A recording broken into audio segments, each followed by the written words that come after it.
Hello, my friends. Good to be here with you again. So I wanted to share today something that I think a lot of you are going to be able to relate to. I just came out of just a beautiful meditation, and it had been probably about 4 days since I last sat. And as I'm sitting in the meditation, I'm wondering, why did I stop? Why did I abandon my practice when it's so delicious? It's so lovely to sit in a sense of peace and grace and happiness and presence, just the presence of the essential nature of my being, which is peace. Why did I just spend 4 days not in that space? And during those 4 days, noticing a ever increasing anxiousness, a sense of disconnection, a sense of just being out of balance. Why do we abandon our practices that can be so beautiful in dropping us into a grace of being? And I realize it's classic. It's absolutely classic. I wanted to share it with you today because I think it's something that, in fact, I know it is something that we all work with and deal with. If you have a practice, then you know what it is like to move in and out of your practice. And the question often is, why? Why do I do that? What's that all about? The simple answer is because we are habituated to chasing happiness. We are habituated to believing that our happiness, our sense of fulfillment, our sense of satisfaction is derived from experiences, conditions, situations, relationships. That it is the external world and how it behaves and how it is showing up for us, or how we are creating it, that is the source of our happiness, our peace, and our fulfillment. And I just went through that for this last 4 days or so.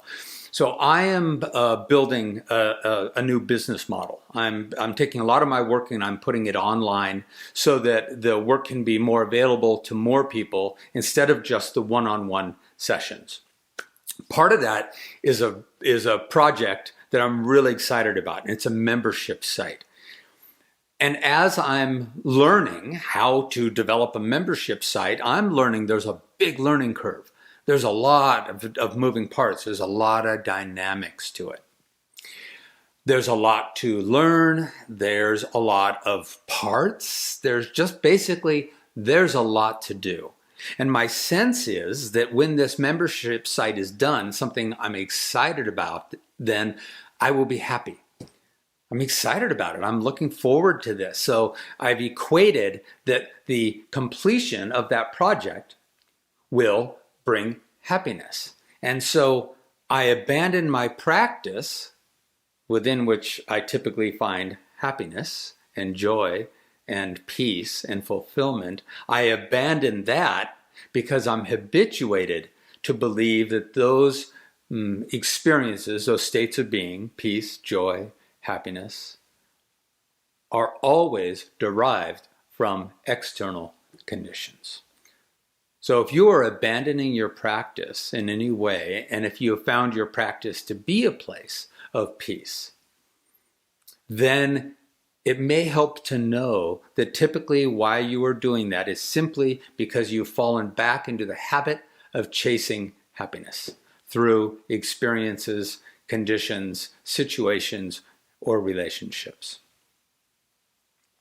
And there's something to be said about that. There's a real nuance in this understanding that can be very helpful. And the nuance is this. Because of our life of experience of feeling a lack of fulfillment or a disconnection or perhaps an emptiness, and solving that by creating or attracting an experience, a condition, a relationship, something that we create or attract And when we get what we are seeking, chasing, we feel happy. And so we wrongly associate the fact that when we get the thing is what causes the happiness. And it's understandable. We've been doing it our whole lives. Something's off. I'm not feeling fulfilled. And we forget to go within in our practice and find the natural fulfillment, the natural and essential nature of our being that is fulfilled, that is whole already. We abandon that, we forget that, because we're habituated to feeling that sense of lack or disconnection and saying, what do I do?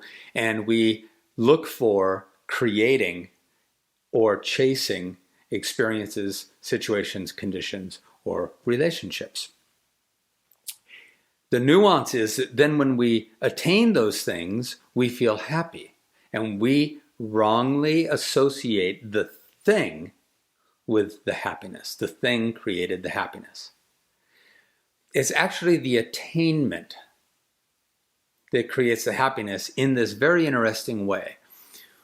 When we finally get what we are seeking, we stop seeking. That's the happiness. It is the cessation of seeking that actually is why we feel momentarily happy or satisfied or fulfilled. We think it's because of the thing. But if it was because of the thing, then once we have the thing, a new TV, a new car, a successful business venture, we would stay happy. I've got the thing now, and it's the cause of my happiness. And it isn't. It's the fact that when we attain what we are seeking, we stop the seeking. And in the stopping of the seeking, the mind quiets. We are no longer in the state of seeking, or the other habitual state is retreating from that which we believe is interrupting our happiness. I can't be happy as long as that is happening. So either we're seeking, I'll be happy when I get that, or we're retreating, I can't be happy when that's happening, or we're clinging. Ooh, I think I've got it all just right, and I'm happy. Now I need to cling and control and manage and make sure that everyone behaves and that life behaves and that it doesn't change so that I can remain happy. When that agitation of mind, movement of mind, moving toward, moving away, clinging, holding, when that is relieved because we got the thing we are seeking, we come to rest. And in the quieting of the mind, the natural happiness, joy, peace, it doesn't have to be a sense of giddiness, but a natural peace is there. The mind quiets. And when the mind quiets, we can hear, listen, be attuned to our essential nature of being. One of the teachings that goes around this is that when we are disconnected from our divinity, we will feel not enough. When we are disconnected from our divinity, our wholeness, our essential nature, our grace, our natural grace, when we forget that, when we're disconnected from it because we've gotten away from our practice, we will feel not enough. And we are habituated to say, oh, I got to go find happiness, fulfillment, joy, satisfaction. And so we go outward, we chase experiences, conditions, situations, or relationships and abandon our practice, which, if it's a mature practice, we start to recognize every time it drops us into what we already are. Unconditional loving awareness, vast and boundless peace, an immense stillness of being. So I invite all of us just to take a look and see where you might have abandoned coming to rest in the peace and the joy, in the equanimity of grace that is already present, where we've abandoned our practices of coming to rest in what we already are. And we are in the habituated activity of chasing experiences, conditions, situations, relationships that we attribute to when I get that, I will be happy. When I get that, I will be at peace. That's what I wanted to share today because it was such an incredible and lovely remembrance sitting in my own meditation this morning and realizing, wait a minute, I'm not playing as much in the world. I'm manipulating life in order to be happy, to create experiences and conditions where I can be happy. If we find the natural happiness within, we can rest in that, and then we can play with all the things that we're creating with the relationships. We can play within the relationship without the attachment to saying you are the cause of my happiness.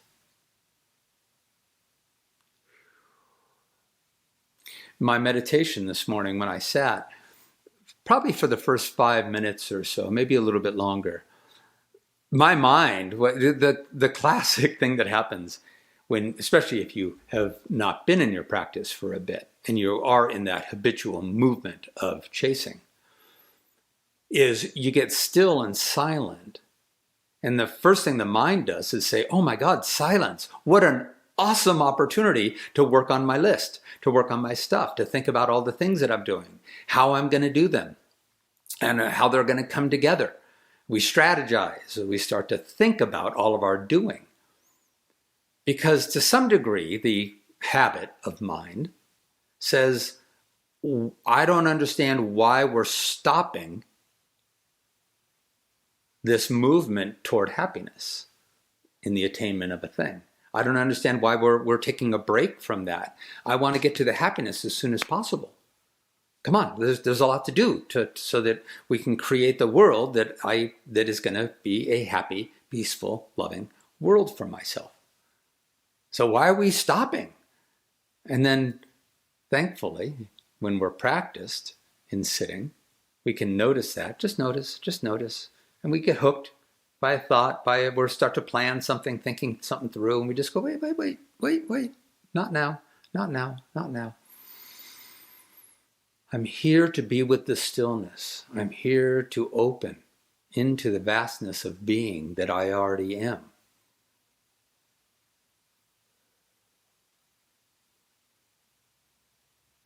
And to come to rest in that grace. And remember, it's always there. It is always there. Let's not abandon our practices that drop us right into grace with practice and happiness and peace. And notice that we are in constant motion trying to create conditions of stabilized peace. And as we know, the world doesn't stabilize. So let's remember our practice of finding our true ground of being so that we can encounter the world and encounter it no matter what it does and how it behaves or misbehaves. And be rested in a practiced knowing of our true grace. So why do we abandon our practices of peace? Because we're habituated to believing it comes from outside. We're chasing peace, we're chasing happiness, forgetting that we already are that. All right, my friends, be well. I look forward to announcing this membership site soon. It's going to be fun. There's a lot of juiciness in that, so keep an eye out for that. And in the meantime, as it's being developed, I'm going to stay in this state of grace. I'm going to stay with my practice.